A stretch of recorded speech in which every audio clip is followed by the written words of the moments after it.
Hi everyone, welcome to Talk. Dan pada kesempatan kali ini kita akan live Instagram bareng bisa dibilang junior saya atau teman saya. Dan kita akan membahas mengenai public speaking dengan seseorang yang nggak asing lagi buat teman-teman sekalian. Mungkin pernah lihat di TV ataupun pernah ketemu pada saat beliau nge-MC. Dan pada kesempatan kali ini kita akan ngobrol bareng presenter dari salah satu TV swasta yang ada di Jambi dan juga biasanya sebagai master of ceremony di beberapa event ya. Nah, buat teman-teman mungkin ada mau buat event bisa invite. Nah, inilah dia Tri Andika. Halo Tri Andika. Halo Bang, Oke ya, apa kabarnya nih Tri Andika? Alhamdulillah sehat walafiat. Alhamdulillah. Nah, by the way, so thank you banget mau live bareng. Kita kayaknya malam minggu ini malam minggu yang produktif ya. Betul, produktif malam ini. Iya, produktif banget. Nah, Triandika, apa nih kesibukan saat ini? Kalau saat ini untuk kesibukan sehari-hari, sejatinya masih menjalankan aktivitas akademik di kampus Hmm, yang masih kuliah. Beberapa waktu, saat ini lagi libur, sebentar lagi baru masuk kembali hmm, kuliah. Kemudian aktivitas lain ya masih freelance sebagai MC dan juga sebagai presenter. hmm. Oke, nah jadi nih teman-teman udah tahu ya kalau misalnya Triandika ini adalah freelance untuk MC atau Master of Ceremony, kemudian juga sebagai presenter. Nah, by the way, kalau misalnya kita ngobrol tentang presenter, Master of Ceremony, tentunya nggak jauh-jauh namanya dari public speaking. Nah, by the way, sejak kapan sih Tri Andika ini tahu ataupun mendalami untuk bisa percaya diri berbicara di depan audiens? Ya, sebetulnya public speaking ini kalau menurut saya sebuah hobi dan juga bakat 50% 50% antara hobi dan bakat. Nah, namanya bakat tentunya harus dikembangkan, digali dan juga dilatih. Nah, untuk saya sendiri memang sudah melatih untuk berani berbicara, biasa berbicara itu sejak SD Bang Widodo. Nah, sejak SD saya Ya sudah SD ya. ya, namun untuk secara baik sampai saya bisa merasa bahwa public speaking saya itu cukup itu pada saat SMP. Ya. Hmm. Oke, jadi memang sudah dari SD, SMP itu sudah mulai ya mengasah bakat yang dimiliki. Nah, nah kalau misalnya tadi, nah teman-teman berarti udah ada nih yang bisa mulai untuk public speaking sejak dini ya, nggak harus nunggu udah SMA ataupun sudah kuliah. Nah, by the way, bagaimana sih? Kan tadi Dika sudah bilang ada juga unsur bakat ya di dalamnya, di dalam sebuah public speaking itu. Tentunya kira-kira bagaimana sih hal-hal yang perlu kita lakukan ketika kita ingin memiliki kemampuan public speaking tersebut? Ini kan dari SD sampai SMP nih. Tadi kan nggak sempat dijelasin apa sih yang dilakuin kok bisa memiliki kemampuan public speaking tadi. Ya. Sebelumnya suara saya terdengar jelas, Bang. Iya, iya sangat jelas. Soalnya sepertinya agak sedikit macet-macet nih sinyalnya. Buffering ya. Iya. Ya. Oke, tadi kalau berbicara tentang bagaimana melatih, bagaimana membiasakan, banyak orang yang berkata bahwa bisa karena biasa. Nah, jadi memang Iya. hobi saya berbicara dan juga saya merasa ini adalah sebuah bakat yang bisa dikembangkan dan dimanfaatkan. Nah, dari prinsip saya itulah saya bisa mulai berlatih bagaimana public speaker yang baik dan benar. Caranya awalnya itu ya pasti masalah utama yang dihadapi seseorang ketika ingin belajar public speaking. Nomor satu masalahnya adalah percaya diri, benar Bang Widodo ya? Percaya diri. Ya. Iya. Jadi kepercayaan dirian ini kita harus bentuk terlebih dahulu agar kita bisa berbicara di hadapan publik atau di hadapan orang ramai. Nah, untuk hal yang saya biasakan untuk melatih kepercayaan dirian atau tingkat kepedean kita, itu Hmm. waktu awal-awal saya masih melatih diri untuk public speaking ya seperti banyak berlatih di depan cermin misalnya, atau sering-sering untuk tampil di kelas. Hal-hal sederhana seperti itu ternyata jika kita lakukan dengan banyak berkali-kali dan sering kita lakukan, maka itu bisa melatih diri kita yang awalnya tidak berani bisa jadi berani, awalnya tidak bisa menguasai audiens bisa menguasai audiens, awalnya tidak terbiasa untuk berbicara jadi terbiasa. Nah, saya rasa itu kalau yang bagaimana melatih secara sederhananya, Bang. Ya. Oke. Nah, jadi teman-teman tadi sudah dapat tipsnya ya, gimana sih caranya supaya kita memiliki skill yang namanya public speaking. Nah, benar sih katanya Dika, kita tuh bisa karena kita terbiasa. Nah, jadi mungkin aku ingin sharing dikit ya. Aku juga sempat waktu SMA, SMP itu adalah salah satu orang yang memang tidak percaya diri berbicara di depan umum, apalagi di depan kamera. Nah, uh, waktu kuliah, beberapa dari seniorku sempat juga nih nyuruh untuk jadi MC. Dipaksa sih sebenarnya. Bukan disuruh, tapi dipaksa untuk menjadi MC. Dan alhamdulillah itu bisa menjadi sebuah cara untuk aku bisa berbicara di depan umum. Nah, seperti sekarang, aku bisa bicara sama teman-teman di sini. Nah, tadi kan kalau Dika sudah sharing ya, teman-teman, kalau misalnya mau bisa public speaking, kita harus coba. Nggak bisa kalau kita nggak coba, karena mental atau kepercayaan diri kita itu harus kita latih, kayak gitu. At least, pastinya pernah nervous, kayak gitu, itu pasti ada. Nah, Dika, by the way kan Dika ini kan presenter juga, Master of Ceremony. Pernah nggak sih yang ngerasain yang namanya nervous? Mungkin teman-teman yang nonton ini pernah ngerasain yang namanya nervous pada saat presentasi, kayak gitu. Ya, betul. Betul apa yang dikata yang dibilang Bang Widodo, bahwasanya nervous itu hal yang wajar dan manusiawi.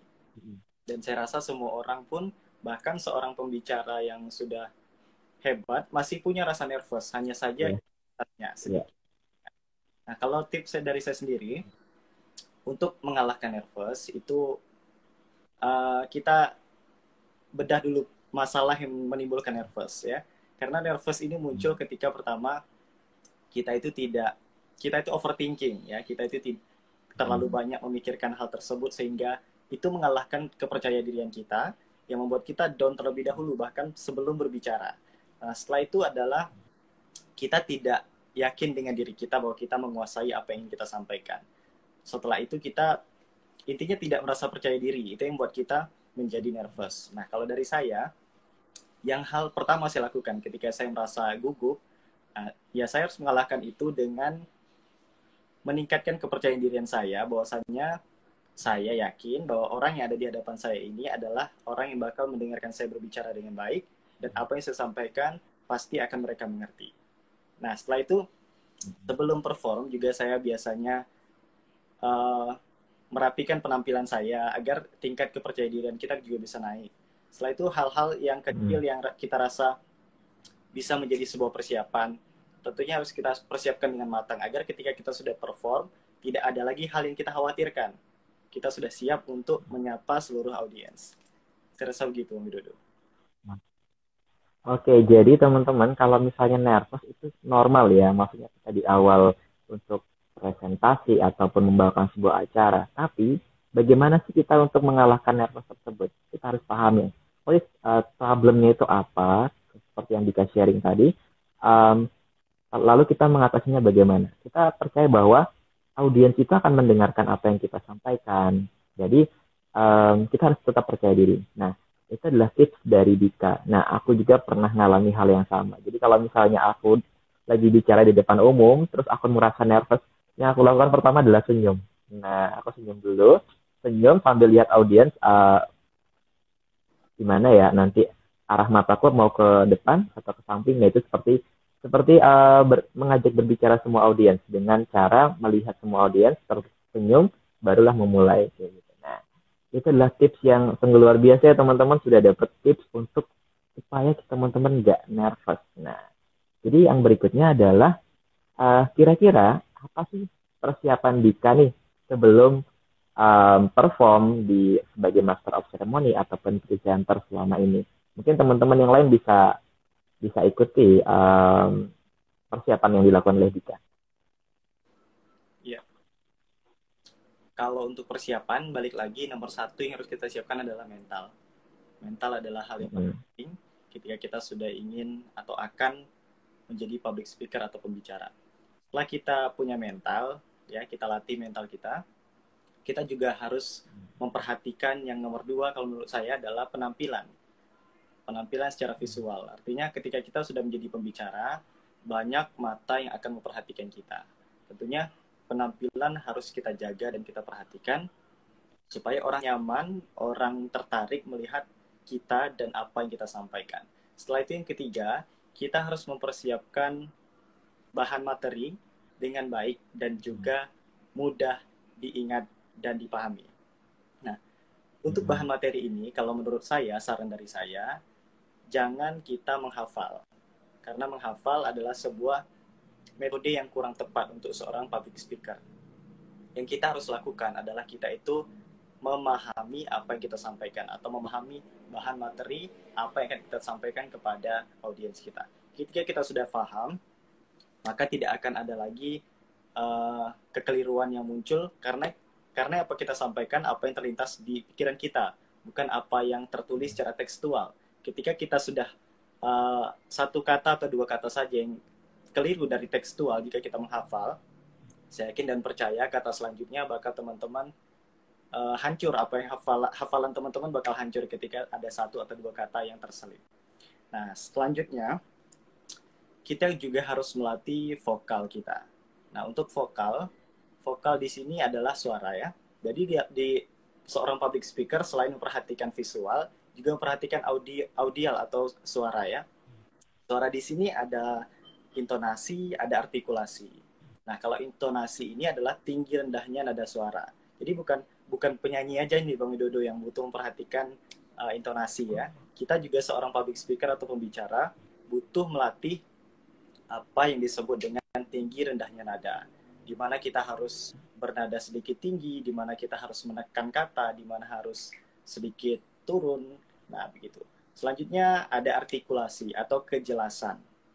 Kejelasan itu hal yang penting sekali untuk bagian audio karena ketika suara kita tidak terdengar dengan jelas, apa yang kita sampaikan itu tidak dapat diserap dengan audiens, saya yakin dan percaya apa yang saudara sampaikan itu tidak akan sampai karena sulit dimengerti. Nah, kalau sudah sulit dimengerti itu sulitlah untuk didengar. Nah, selanjutnya adalah pemilihan kata atau diksi. Benar Bang Widodo ya?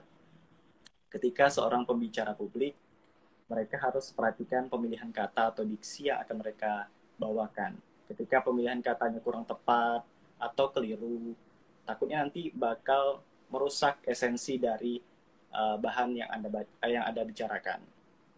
Kemudian juga kita harus memperhatikan yang disebut dengan body language. Nah, body language atau bahasa tubuh. Ketika kita sudah berbicara di depan publik, bukan hanya mulut yang bergerak, namun bahasa tubuh juga menjadi faktor penunjang untuk menjadi public speaker yang baik dan benar. Ketika hanya mulut saja yang bergerak, tangan tidak bergerak, kaki tidak bergerak misalnya, maka saya rasa pembicaraan itu tidak akan menarik. Begitu. Bahasa tubuh bisa. Salah satunya yang juga penting adalah eye contact atau kontak mata. Kontak mata ini menjadi sebuah nyawa tambahan bagi seorang public speaker. Ketika dia sudah pede, sudah penampilannya baik, dia harus juga punya kontak mata atau eye contact yang bisa menarik audiensnya untuk selalu memperhatikan dia. Nah, itu ada sebuah metode yang penting untuk diterapkan. Bagaimana eye contact itu terjaga, bagaimana perhatian audiens itu tetap kepada kita dari awal sampai akhir apa yang kita sampaikan. Kemudian setelah bahasa tubuh juga perlu diperhatikan mimik wajah. Nah, mimik wajah ini juga di dalam cabang dari bahasa tubuh, di mana kan tidak mungkin tuh ketika kita menyampaikan materi muka kita selalu serius, tegang. Nah, audiens tidak akan merasa nyaman, audiens tidak akan melihat kita berbicara. Jadi mimik wajah juga perlu diperhatikan. Kemudian yang terakhir itu adalah itu tadi. Kembali ke apa yang kita sampaikan di awal adalah persiapan bahan materi tadi. Ketika kita sudah melatih semuanya, kembali lagi kita kepada bahan materi kita. Dengan prinsip pahami pahami di sini bukan menghafal, bukan membaca, adalah memahami. Dengan bisa salah satu metodenya membuat poin-poin apa saja yang kita sampaikan, membuat catatan kecil atau apapun itu yang mudah kita bawa, mudah kita pahami, agar itu menjadi pegangan kita selama jalannya kegiatan pembicaraan kita. Saya rasa itu Bang Widodo. Oke, nah ternyata kita dapat ilmu banyak banget ya barusan dari Dika. Apa sih sebenarnya yang perlu kita persiapkan ketika kita ingin tampil di depan audiens? Nah, yang saya tangkap tadi ada beberapa.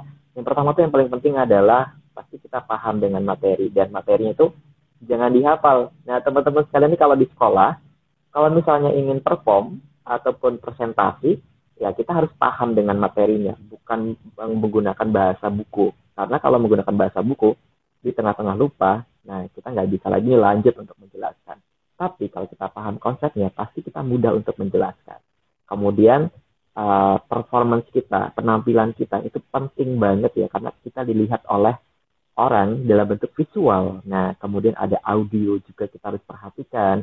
Bagaimana intonasinya naik dan turunnya. Karena kan ada nih beberapa kata yang harus kita perhatikan penegasannya. Jangan sampai kita semuanya datar. Itu seakan-akan monoton ya. Nah, kemudian body language. Karena memang kita yang dilihat adalah selain audio juga visual. Maka postur tubuh kita juga jangan hanya diam. Tapi kita memiliki bahasa tubuh yang sesuai dengan apa yang kita sampaikan. Aduh, kayaknya misalnya isinya tuh daging semua ya pembicaraan kita hari ini. Dan buat teman-teman, kita sapa dulu. Jangan lupa untuk nanya, kalau misalnya ada pertanyaan selama live ini, boleh ditanyakan di kolom komentar teman-teman. Jadi jangan malu-malu kalau misalnya ada pertanyaan, sampaikan aja melalui pertanyaan kolom komentar. Nah, mungkin jarang-jarang loh kita bisa ngobrol bareng dengan salah satu presenter, kemudian juga MC atau Master of Ceremony. Nah, kita lanjut nih.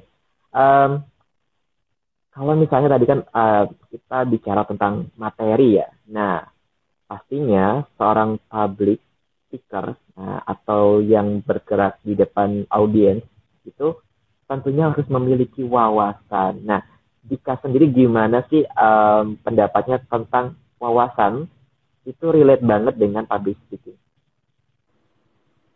Iya, Bang Widodo. Benar. Untuk seorang public speaker memang wawasan tidak bisa kita bantah merupakan hal yang jelas sangat penting. Karena apa? Itu tadi, apa yang kita sampaikan merupakan buah dari apa yang kita pikirkan dan apa yang kita pahami. Nah, ketika kita memang sudah terbiasa untuk gemar memahami hal-hal yang rumit untuk kita sederhanakan, untuk kita sampaikan, wawasan kita memang dilatih secara tidak langsung agar apa yang kita sampaikan itu dapat dipahami dan dapat bermanfaat bagi pendengar atau audiens kita. Jadi memang wawasan menjadi hal yang penting atau hal yang vital dalam public speaking, karena ketika kita menyampaikan sesuatu, artinya ada informasi yang kita sampaikan sebagai seorang komunikator kepada orang yang mendengarkan atau komunikan.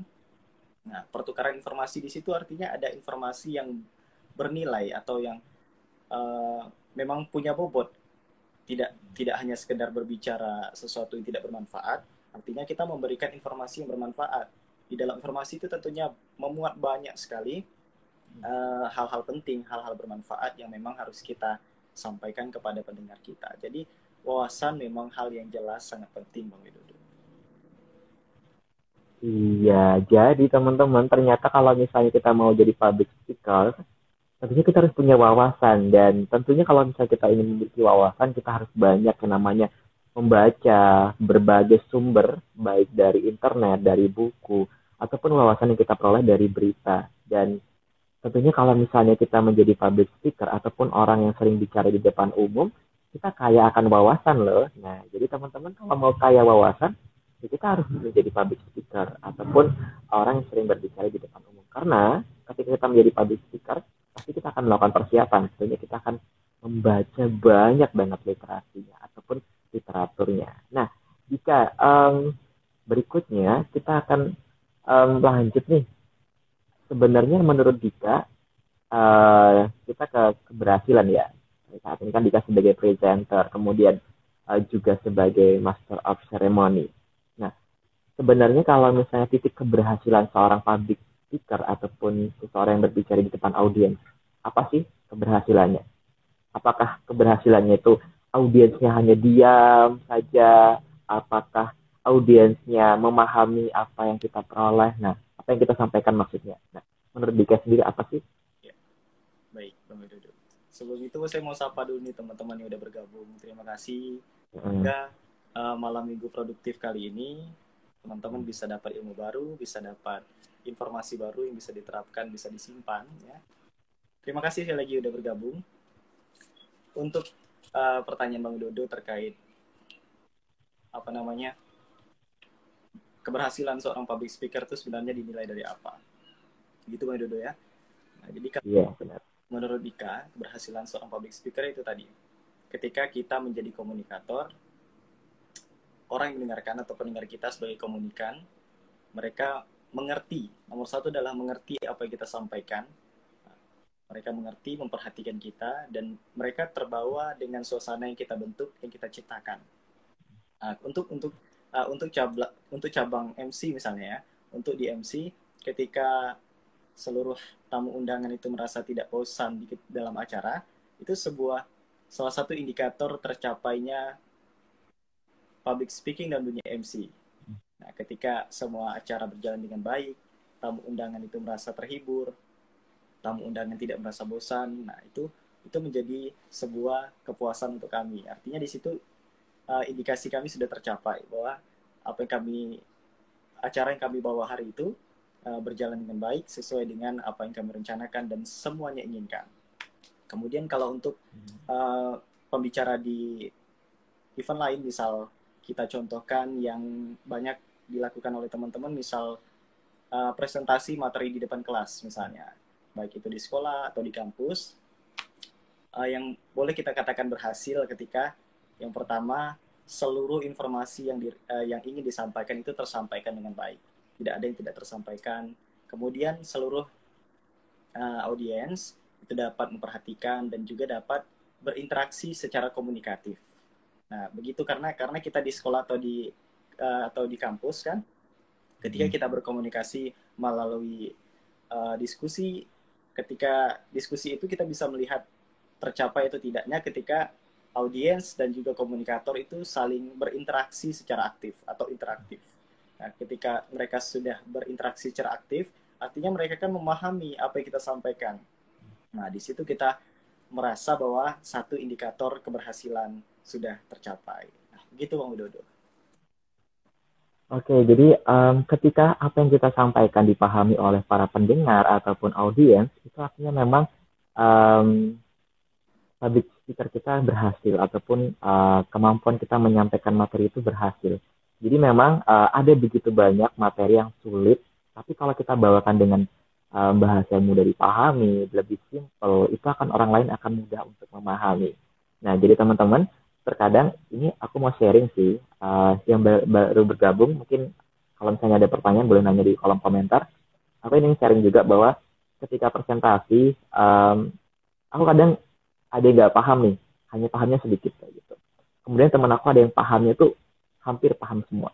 Tapi teman aku tuh nggak bisa menyampaikan apa yang dia ketahui kepada orang lain. Sedangkan aku sendiri mencoba menyampaikan apa yang sedikit aku ketahui tadi, dan ternyata ya kita bisa lihat ketika kita memiliki public speaking yang baik, maka kita bisa mudah untuk menyampaikan apa yang ada di dalam pikiran kita. Tapi kalau misalnya kita udah banyak nih materi yang ada di dalam pikiran kita, tapi kita tidak mampu menyampaikan dengan baik, maka kita akan mengalami kesulitan. Nah, uh, tadi kita udah bahas ya tentang um, apa sih titik keberhasilannya. Nah, by the way, tentunya kalau misalnya sebuah skill, itu kan harus diimprove terus. Dika sendiri, gimana sih mengimprove, tadi kan dari sejak SD sampai dengan SMP, dan sekarang sudah menjadi presenter, gimana sih caranya mengimprove agar public speakingnya tetap baik, kemudian semakin meningkat, karena kita tahu bahwa skill atau keterampilan itu kan harus dilatih. Ya, Ya, benar, Bang Widodo. Bakat, kemampuan, skill, mata pisau yang terus harus kita asah agar tetap tajam. Nah, begitu. Kalau menurut Dika sendiri, bahwasanya ketika kita punya bakat atau kemampuan baik di bidang public speaking atau bidang apapun itu, ketika kita tidak asah, ketika kita tidak latih, tidak kita tingkatkan, maka bisa tumpul atau bahkan hilang. Nah, begitu. Kalau untuk di public speaking sendiri, tentunya yang harus kita terus biasakan dan terus kita latih adalah kemampuan berbicara kita. Kemampuan berbicara kita dan semua apa yang sudah disampaikan tadi seperti mental, seperti intonasi, seperti artikulasi, hal-hal yang berkaitan dengan itu harus terus kita latih. Medianya banyak. Medianya salah satunya bisa dengan yang paling sederhana, biasakanlah berbicara dengan orang lain. Nah itu dulu, biasakanlah berbicara dengan orang lain, tidak menjadi orang yang menutup diri dengan teman, misal menutup diri dengan orang baru. Kita harus membiasakan ketika bertemu orang, kita sapa, kita ajak sedikit berbicara singkat, namun menunjukkan keramah tamahan kita. Karena ketika kita sudah membiasakan diri untuk banyak gemar berbicara, maka kita akan menjadi orang yang ramah. Ketika sudah melakukan itu, terapkan lagi di lain kesempatan atau di lain tempat. Bisa di kelas, misal. Biasakanlah untuk ketika ada diskusi, ketika ada presentasi, tampilkanlah dirimu untuk melatih kemampuan public speaking-nya. Masalah baik, buruk, keren atau tidak itu hal nanti. Yang penting kuncinya adalah biasakan terlebih dahulu. Nah, ketika kita sudah terbiasa, kita akan menjadi kreatif untuk mencari improvisasi peningkatan kemampuan kita. Boleh dengan mengikuti lomba misalnya, atau berlatih misalnya, atau mencari seorang mentor misalnya. Nah, banyak metode dan media yang bisa digunakan. Nah, yang memang sederhana, yang seperti tadi, seperti kita mulai dari hal-hal kecil, misal melatih diri kita berbicara dengan orang lain dan juga di kelas. Ketika kita sudah merasa memiliki keinginan yang lebih, bisa ikut lomba yang berkaitan dengan public speaking. Di situ kita juga bisa mengukur sejauh mana kemampuan kita dan mengukur apa yang kurang dari kita dan lebih di orang lain. Nah, di situ kita bisa melihat apa yang harus kita tambah kepada diri kita, apa yang harus kita cari literatur baru agar kasanah ilmu yang kita miliki semakin meningkat dan juga semakin baik, begitu. Oke, nah jadi teman-teman itu tadi tipsnya dari Dika bahwa sebenarnya ada banyak cara ya untuk kita meningkatkan atau improve public speaking yang kita miliki. Nah, salah satunya kita tadi bisa membiasakan diri untuk bercerita kepada orang lain ataupun ngobrol. Nah, jadi kalau misalnya ketemu teman baru ataupun ketemu yang teman udah lama banget nggak ketemu kayak gitu, nah kita bisa ngobrol tentang apa aja yang terkait hal positif ya, tentang kabar ataupun wawasan yang kita baru peroleh. Kemudian kita juga bisa praktek di dalam kelas seperti presentasi. Kemudian, nah sebenarnya kemampuan public speaking juga kita kalau misalnya teman-teman yang suka jualan, nah kita harus punya public speaking yang baik supaya si customer-nya mau membeli produk yang kalian tawarkan. Jadi ada banyak banget ternyata cara untuk meningkatkan public speaking. Nah, semakin banyak yang bergabung malam ini, buat teman-teman mungkin ada yang ingin tanya terkait public speaking, bisa tulis di kolom komentar ya. Nanti kita akan coba jawab satu persatu kalau misalnya ada pertanyaan. Jadi memang ada banyak banget manfaatnya dari public speaking seperti saya sampaikan tadi. Tidak hanya untuk presentasi, tapi juga kalau misalnya teman-teman mau jualan, juga harus punya public speaking yang baik. Agar si customer itu percaya bahwa apa yang teman-teman jual juga layak untuk dibeli oleh customer tersebut. Nah, Dika sendiri, apa kebermanfaatan yang Dika peroleh nih dari SD SMP kan menggeluti namanya public speaking. Tentunya ada sih banyak manfaat ataupun privilege yang didapat selama ini. Ya. Tentunya ketika itu hal baik dan juga benar, pastilah mendatangkan banyak manfaat untuk diri kita sendiri, lingkungan kita, atau orang banyak. Nah, jadi kalau yang sudah dikerasakan ketika menggeluti dan menekuni dunia public speaking, tentunya minimal kita itu tidak kehabisan kata-kata ketika ngobrol dengan teman, misal. Itu yang paling sederhana. Selanjutnya kita juga karena banyak orang yang berkata seperti ini. ketika melihat orang pandai berbicara, orang bakal menilai bahwa otaknya pun pandai gitu. Dalam hal apapun itu, kita tidak tahu apakah benar atau tidak, tapi orang menilai seperti itu. Nah, jadi Dika pun merasa terkadang, wah, orang ini terlalu berlebih-lebihan menganggap kita, padahal kita hanya menyampaikan ya sesuai kemampuan kita seperti itu. Tapi orang bisa menilai otak kita dari situ. Nah, Dika pun tidak tahu. Nah, tapi ternyata memang kenyataannya seperti itu. Nah, selanjutnya selain bagaimana kita bisa berbicara dengan teman dan juga bagaimana pandangan orang terhadap kita, kemudian juga mental kita, karena sekarang apa-apa butuh kemampuan komunikasi, apa-apa butuh berbicara. Kan tidak ada satu aktivitas pun saya rasa yang hari ini tanpa berbicara sama sekali. Nah, jadi berbicara itu hal yang penting memang. Ketika di sekolah dahulu, di SMP sampai dengan SMA, alhamdulillah Dika selalu dipercaya oleh teman-teman ya untuk menjadi pimpinan di organisasi OSIS, menjadi ketua OSIS, wakil ketua OSIS, sekretaris. Nah, seperti itu.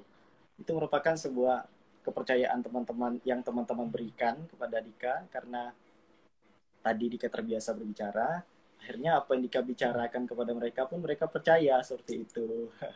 Itu salah satu manfaatnya. Kemudian yaitu ketika kita sudah bisa berbicara dengan baik, menyampaikan informasi dengan baik, tentunya orang akan percaya dengan kita dalam hal apapun itu. Ketika ada suatu tugas yang perlu diemban dan perlu dibantu, tentunya mereka akan manggil kita. Karena balik lagi tadi, tidak ada satu kegiatan pun hari ini yang tidak menggunakan suara atau tidak berbicara. Nah, jadi kemampuan berbicara ini sangat penting. Begitu juga dengan dunia kerja saat ini. Ketika kita sudah baca lowongan pekerjaan misalnya, ketika nomor 1 adalah berpenampilan menarik, nomor 2 adalah mampu berkomunikasi dengan baik. Nah, itu merupakan manfaat kita teman-teman dapatkan ketika sudah punya kemampuan berbicara yang terlatih. Begitu Bang Widodo. Oke, nah tadi jadi ada banyak banget manfaat yang diperoleh ketika kita dapat berkomunikasi dengan baik ataupun memiliki kemampuan public speaking. Dan tadi ada manfaatnya banyak banget. Ternyata kalau misalnya kita bisa berbicara dengan baik atau berkomunikasi dengan baik, kita juga dianggap oh, ini anak atau ini dia ini pinter loh gitu. Padahal belum tentu ya, tapi memang itu anggapan yang mungkin terjadi, dan mungkin itu adalah salah satu privilege-nya. Dan teman-teman yang barusan nonton, selamat datang. Dan kita tahu bahwa ada banyak juga privilege. Dika ini kan selain presenter juga sempat menjadi bujang Tanjab Timur. Nah, jadi memang itu adalah salah satu privilege juga. Ketika kita ikutin ambasador, pasti kita harus memiliki kemampuan public speaking dengan baik. Nah, kalau aku sendiri yang aku rasain, kenapa sih kita harus mampu berkomunikasi dengan baik? Ketika aku ikut seleksi beasiswa, itu aku harus memiliki kemampuan untuk berbicara dengan baik. Karena kan kita harus berbicara kepada beberapa dosen yang menjadi interviewer. Nah, interviewer itu jadi kita harus menyampaikan apa kegiatan kita, kemudian plan kita dengan baik. Seperti itu. Nah, ada salah satu pertanyaan yang tadi sempat disampaikan melalui kolom komentar, kalau nggak salah dari Alfa namanya, bertanya, kita kan biasanya kalau misalnya di depan audiens ataupun udah pegang mic nih, sebelah kanan mic, sebelah kiri teks, itu biasanya kita gemeter nih. Nah, gimana sih supaya kita tuh nggak takut, terus nggak gemeter? Nih biasanya nih teman-teman kalau misalnya suruh nge-MC besok, malamnya itu udah kayak gemeteran, maksudnya nggak bisa tidur, mikirin panjang hari gimana sih besok, bisa nggak ya? Nah, itu mungkin Dika bisa sharing sih kepada teman-teman, gimana sih ngatasinnya supaya gimana ya kalau besok ya bisa nggak ya gitu. Akhirnya ketika kita takut, banyak aktivitas yang kita cancel, akhirnya kita nggak produktif kita karena sibuk untuk mempersiapkan hari besok. Nah, gimana nih Dika supaya kita nggak gemeteran nih ketika di depan audiens? Ya, hampir sama dengan yang sudah kita bahas di awal tadi Bang ya.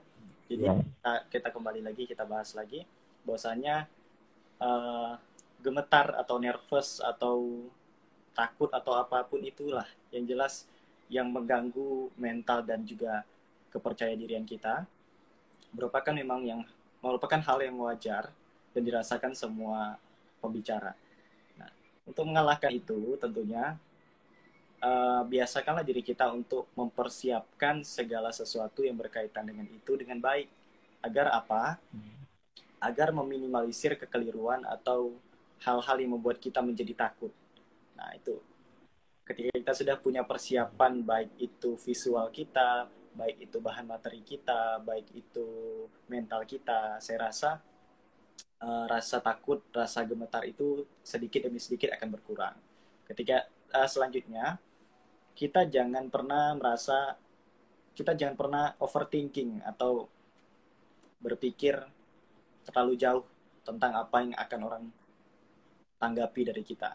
Kita harus bagaimana kita yang memikirkan audiens kita, bagaimana mereka bisa memperhatikan kita. Jangan kita yang memikirkan audiens, bagaimana mereka melihat kita.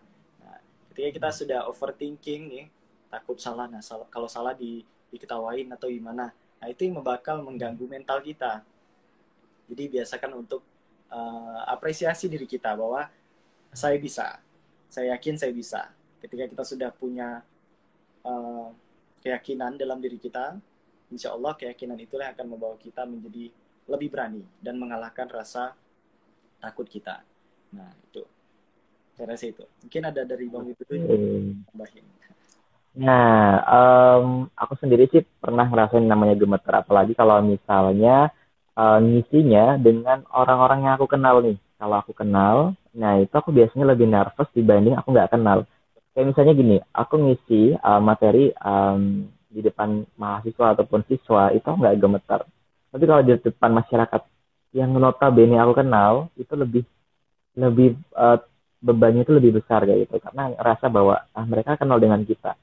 Nah, kalau misalnya aku lakukan ya tadi, aku akan tarik nafas sebentar di awal dari public speaking-nya, ataupun apapun yang akan aku sampaikan. Jadi aku mencoba untuk tarik nafas, bismillah, kemudian percaya bahwa kita ini dipilih karena kita bisa kayak gitu. Jadi sama seperti Dika tadi, kita percayakan diri kita bahwa kita bisa.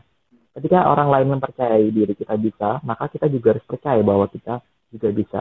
Persoalan nanti apa yang akan terjadi, itu adalah salah satu proses dari pembelajaran. Jadi teman-teman, jangan pernah takut ketika kita harus perform di depan umum.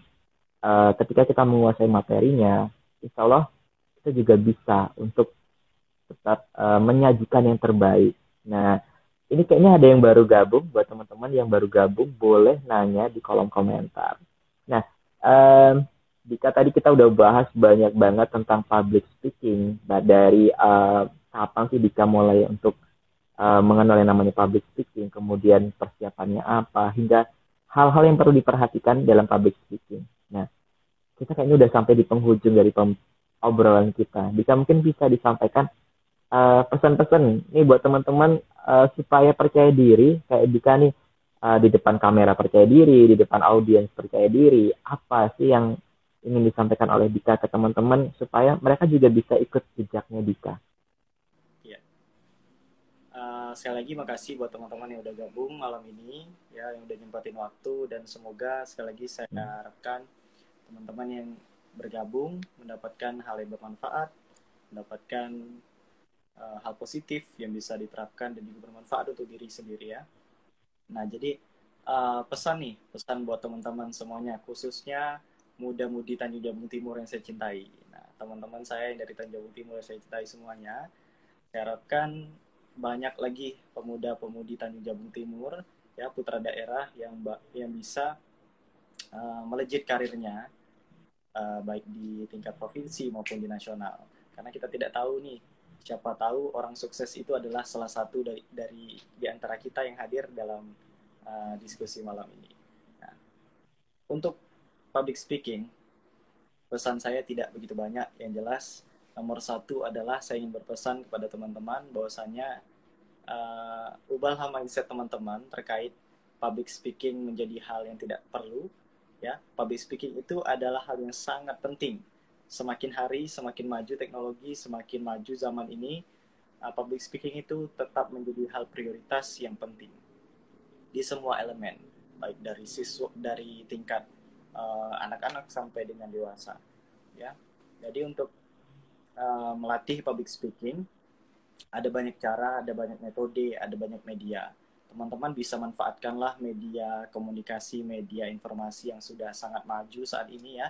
Bahkan ketika sambil scroll-scroll TikTok, ketika sambil scroll sosmed, teman-teman bisa dapat info tuh tentang public speaking ya. Belajarlah untuk terus mencari informasi tentang public speaking dan latihlah kemampuannya.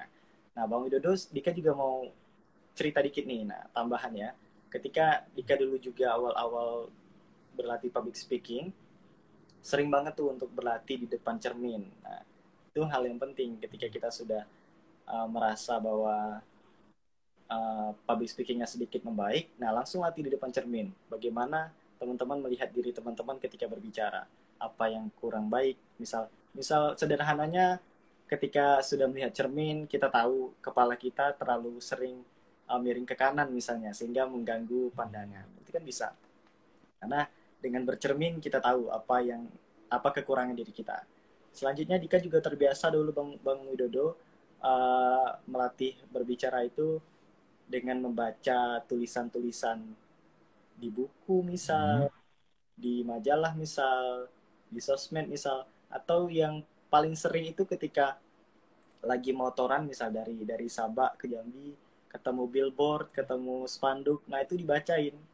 Nah, di situ salah satu media untuk kita belajar. Ketika itu billboardnya terkait iklan produk misalnya, ya kita bacalah dengan bagaimana seorang public speaker mempromosikan produk, baik itu baik dengan intonasinya, baik dengan cara pembawaannya, ataupun ketika ketemu billboard pemerintah misalnya, kita bacakanlah dengan nada informal, nada pembicara pemerintah, seperti itu kan merupakan salah satu media sederhana yang bisa sedikit banyak melatih kemampuan bicara kita. Kemudian lawanlah rasa takut teman-teman, tingkatkanlah tingkat kepercayaan dirian teman-teman, bahwasanya memang perlu kita sadari public speaking butuh yang namanya PD. Nah, PD-nya harus dilatih dengan banyak-banyaklah berbicara di depan publik ya. Baik itu di depan teman-temannya, di depan organisasinya, di depan ruang akademiknya, baik kelas maupun kampus. Nah, biasakanlah jangan menjadi orang yang introvert atau tidak peduli dengan lingkungan sekitar. Harus peduli, harus banyak berbicara, harus banyak berkomunikasi. Kemudian, kalau kita jelasin lagi masalah hal-hal yang berkaitan kiat-kiat public speaking yang bagus, itu sangat banyak sekali di media-media ya. Sangat banyak sekali di sumber-sumber informasi yang bisa teman-teman baca dan latih sendiri.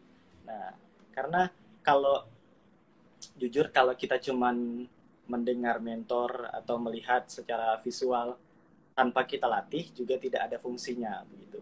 Jadi semua itu harus balance, harus seimbang ketika kita menyaksikan mentor kita atau kita melihat bagaimana teknik-teknik dalam public speaking.